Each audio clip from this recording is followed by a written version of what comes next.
మీరు చూస్తున్నారు తెలంగాణ సమాచార్. రాజన్న సిరిసిల్ల జిల్లా వేములవాడ తిప్పాపురంలోని రోడ్ల విస్తరణ పనులను బీఆర్ఎస్ వేములవాడ నియోజకవర్గం ఇన్ఛార్జ్ చల్మెడ లక్ష్మీ నరసింహారావు నాయకులతో కలిసి పరిశీలించారు. ఈ సందర్భంగా ఆయన మాట్లాడుతూ, వేములవాడ పట్టణంలో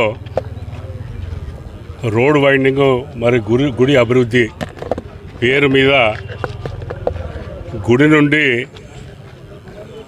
మరి ఇవాళ మన బ్రిడ్జ్ వరకు ఏదైతే ఒక నెల రోజుల కింద చేపట్టిన ఈ ధ్వంస కార్యక్రమం, రోడ్ వైండింగ్ కార్యక్రమము మరి ఒక కక్షపూరితంగా చేస్తున్నారని మేము భావిస్తూ ఉన్నాం.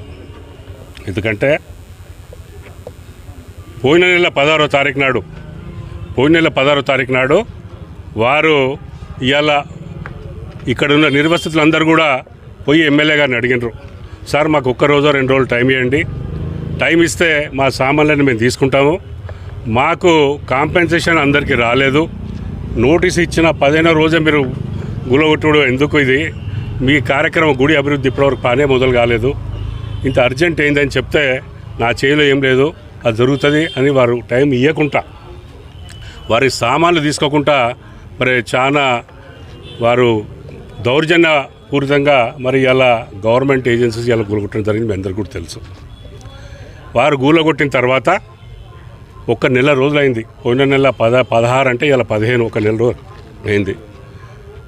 అంత అర్జెంటుగా గూలగొట్టిన ఈ కార్యక్రమాన్ని ఈ నెల రోజులలో ఒక్క తట్టెడు మట్టి కూడా తీయలేదంటే మరి ఏమో ఉద్దేశించి ఎందుకు మీరు చేయవలసి వచ్చిందని మీ ద్వారా గౌరవ శాశ్వతములు నేను ప్రశ్నిస్తూ ఉన్నాను.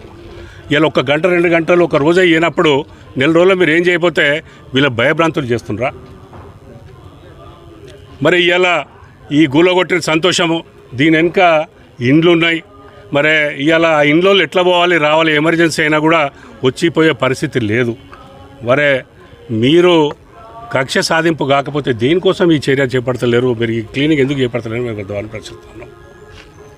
ఇదే కాదు, ఇలా మొన్న చూస్తే మొన్న ఆదివారం రాత్రి మధ్యరాత్రి బుల్డోర్లు తీసుకొచ్చి పెట్టి తెల్లవారు ఖాళీ చేయాలంటే మరి ఆదివారం రాత్రి గూలగొట్టవలసిన అవసరం ఏముండే? ఎవరైనా హార్ట్ వీక్ ఉండి ఆ టెన్షన్కి చచ్చిపోతే బాధ్యులు ఎవరు? వారికి నోటీసులు ఇవ్వలేదు, ఏమాత్రం కాంపెన్సేషన్ ఇవ్వలేదు. మరి ఇంత ఎమర్జెన్సీ ఏంది?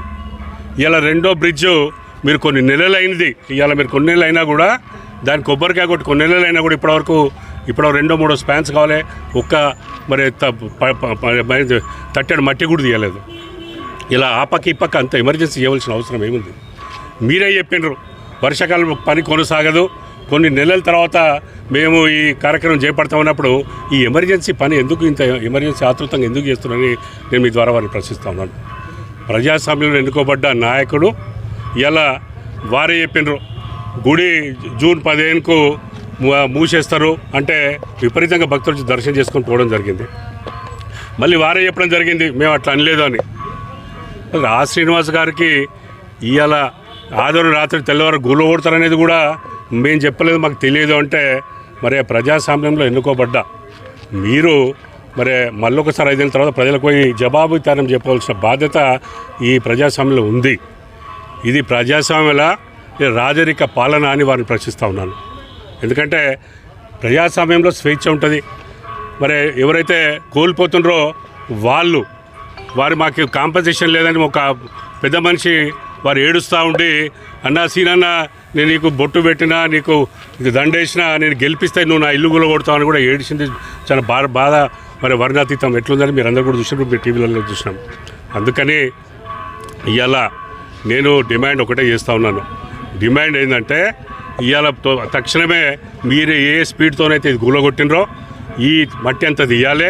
మరి మీరు చేపట్టిన ఈ కార్యక్రమానికి మరి నిర్వసితులను పిలవాలి, మరి పిలిచి వారికి తగిన మరి కాంపెన్సేషన్ ఇవ్వాలని నేను డిమాండ్ చేస్తూ ఉన్నాను. మొన్న కొంతమంది కోర్టుకు వెళ్తే గవర్నమెంట్ ద్వారా మొన్న ఒక రిప్లై చేసినారు. ఏం వేసినారంటే గ్రౌండ్ ప్లేస్ 1 ఒక 2 బ్లాక్స్ మీ షాపింగ్ కాంప్లెక్స్ గుడిచెరులో కడతా అని చెప్పారు. అసలు ఇది ఎమ్మెల్యే గారికి తెలుసా తెలియక జరుగుతుందా అని నేను వారిని ప్రశ్నిస్తూ ఉన్నాను. ఎందుకంటే ఏదైతే నిర్వసితులు ఉన్నారో వారికి మీరు పిలుచుకొని మీకు పునర్నిర్వాసం దానికి కల్పిస్తామో ఇట్లా కడుతున్నామని ఎప్పుడు చెప్పలేదు.